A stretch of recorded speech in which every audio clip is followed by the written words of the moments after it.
एक समुद्री रास्ते ने भारत की और दुनिया की कहानी हमेशा के लिए बदल दी।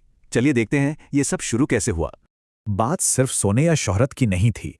असल में ये सब शुरू हुआ था मसालों की भूख से।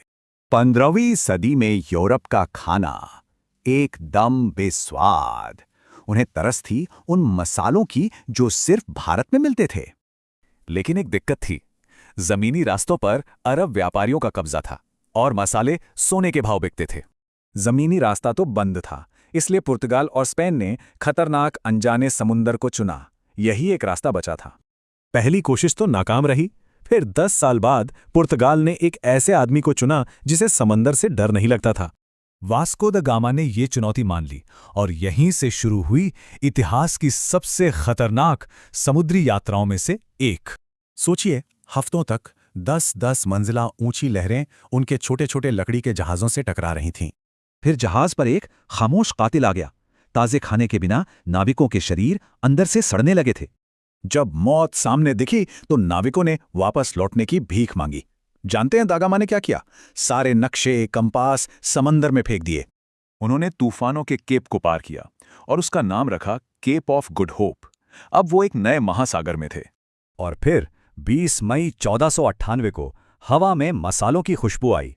एक लोकल नाविक की मदद से वो भारत पहुंच गए। पर उन्हें कोई पिछड़ी हुई जगह नहीं मिली। कालीकट उस वक्त एक अमीर, हलचल वाला शहर था, दुनिया के व्यापार का सेंटर। यहां कल्चर का एक बड़ा क्लैश हुआ। राजा जामोरिन के लिए दागामा के मामूली तोहफे किसी मजाक से कम नहीं थे।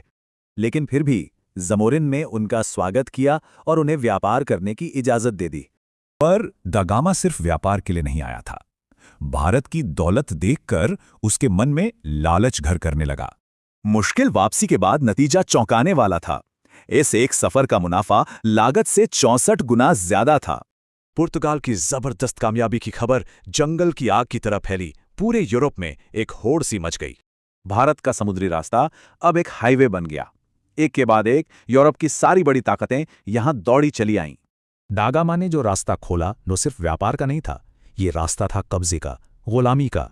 जिस जमीन ने एक थके हारे नाविक का स्वागत किया, वही जमीन साम्राज्यों के लालच में जकड़ गई।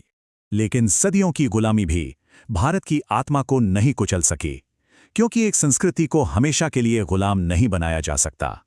तो इस सफर ने दुनिया का नक्शा तो बदल दिया, पर एक सवाल छोड़ गया। क्या ये वाकई एक खोज थी या लूट का रास्ता?